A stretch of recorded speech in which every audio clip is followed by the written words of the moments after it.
Theme 4. Speak up. Your voice matters. At dinner, the children are surprised to find a new kind of food on the dining table. It looks like a chapati, but is much wider and not as thick. Daddy, what type of food is this? Susan asks Mr. Kego. This is injera from Ethiopia, Mr. Kego replies. It's very tasty, Mika says. Can you guess what else Ethiopia is famous for? Mr. Kego asks. I know! Coffee! Zara exclaims.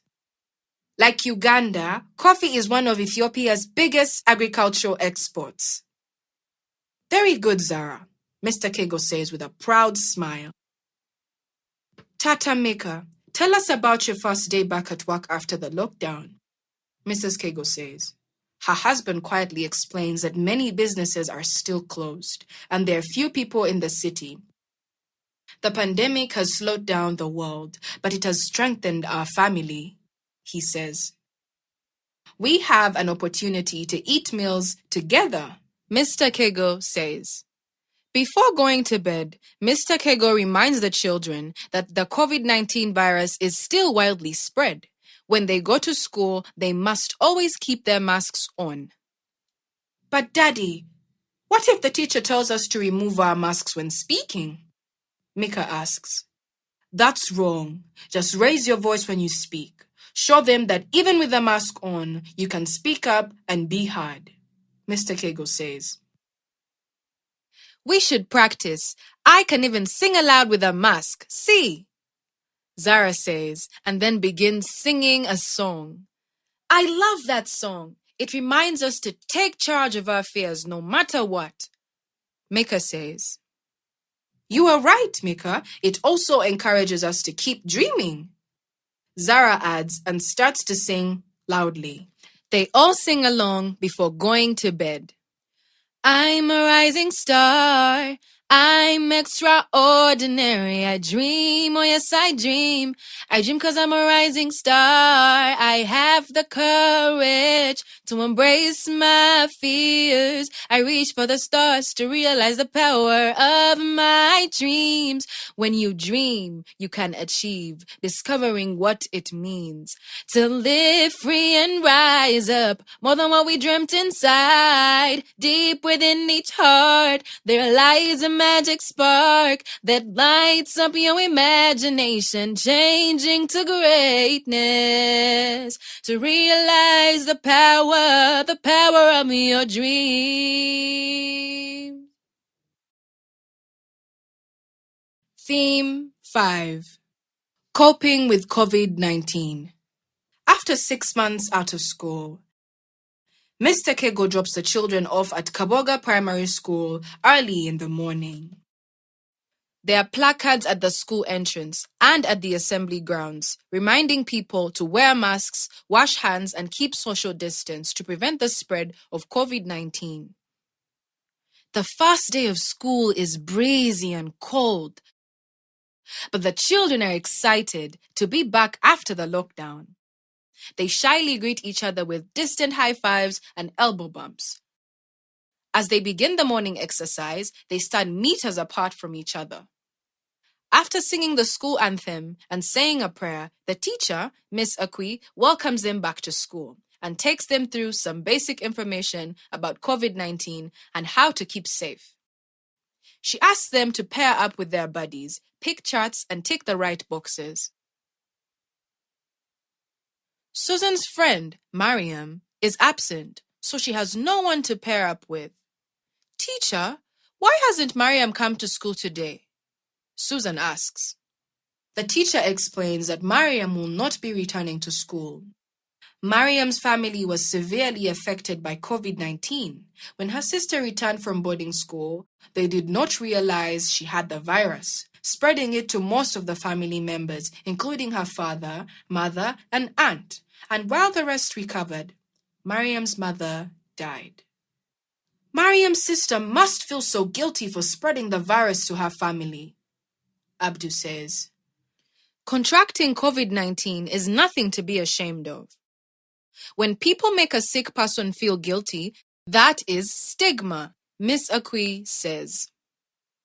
How can we prevent stigma towards COVID-19 patients? Abdu asks. By spreading facts about COVID-19 instead of fear, and by being kind and supportive to the patients and their families. Miss Akwi answers. The children run to class. In Mika's class, Miss Akwi asks the children to share how COVID-19 has affected them. Alice goes first. I have seen the situation at home change, she says. When my father's business closed, we couldn't afford good food anymore. My parents' attitude changed too. Now they are angry and fight all the time.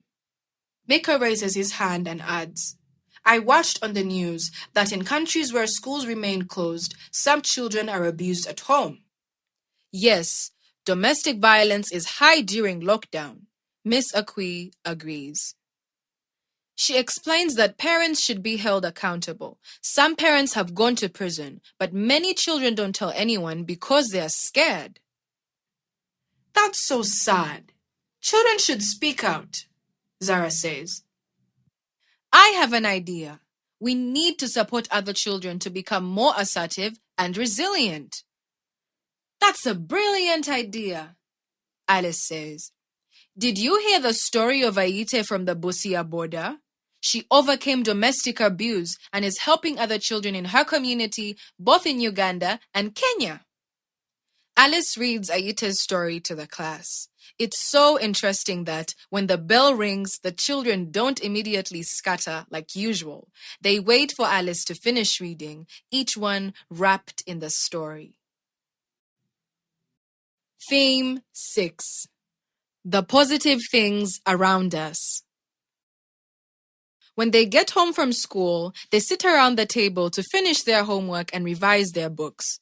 It's not easy, but they're more than pleased to have schoolwork to do again. Later that evening, Zara, Mika, and Susan sit at the dining table, playing a crossword puzzle of words relevant to the pandemic. Zara feels the answers as Mika and Susan peep over her shoulders. How is dance relevant to the pandemic? Susan asks, pointing out the word. It's a good way to cheer people up during this crisis, Zara replies. Oh, yes, I remember. Mommy was excited about the Jerusalem Dance Challenge, Susan says. Maybe we can make up our own dance challenge using Ugandan traditional dances like Maganda, Ding Ding, and Runyege. Zara starts a song they will use for the dance. To realize the power of my dreams. As the world gives us its best, we shall stand high. Girls, boys, rise up. Mika and Susan begin to create a dance routine, and soon the adults join in, clapping and recording a video of their performance. Once they stop singing and dancing, Susan takes a long piece of orange paper and spreads it on the table. She begins to write. What are you writing, Susan? Mika asks, and peers over her shoulder to read. Susan asks them to come up with the good things that are happening around the country. The pandemic has been scary. Many things have changed, but there has also been a lot of good going on around them. Mr. and Mrs. Kego also add on the list until the paper is full of positive stories. Children have become more active at home and starting businesses with their parents. Teachers are delivering online classes, and some organizations are providing learning materials to the children who have no access to internet. The three children hang the paper on the wall and take a photograph with it using Mr. Kego's phone. The whole family is happy and hopeful as they go to bed that night. Theme 7. Hope for the future. On Saturday, the morning breeze is cold and the grass is wet from the night rain. The Kego family sits together on the front porch. The children watch Mr. Kego as he flips through a copy of the Saturday newspaper. The headline is a story about the COVID-19 vaccine. Uncle, can you tell us more about the vaccine? Zara asks. I watched the Minister of Health on television saying that vaccines reduce the spread of COVID-19 and make the symptoms lighter. Mika says. Mr. Kego nods in agreement. Mika is right. Then can we be vaccinated, Daddy? Susan asks. Mr. Kego shakes his head. Not yet. The government is trying to get more vaccines for the citizens, but children under 12 years cannot get it yet, he says. This is why you have to be careful and observe the standard operating procedures, SOPs, to keep safe, Mr. Kego says.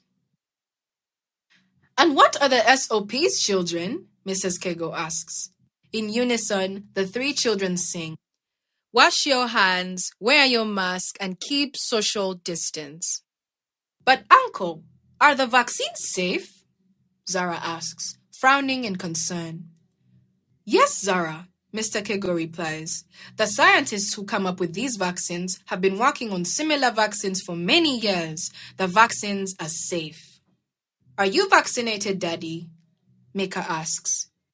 Yes, Mr. Kego replies. What about Mommy? Mika asks.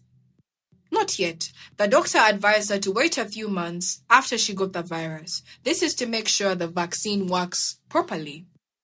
Mr. Kego flicks to the back of the newspaper where he saw a children's quiz. Here, get some pencils and paper. There are some questions here about vaccination. I would like to see if you know the answers, he says.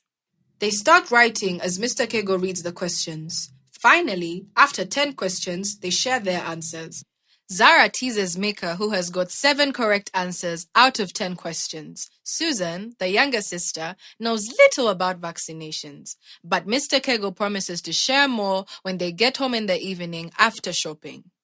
With new knowledge about vaccinations, the children excitedly hop into the car to go to the bookshop. Zara jumps to the front seat.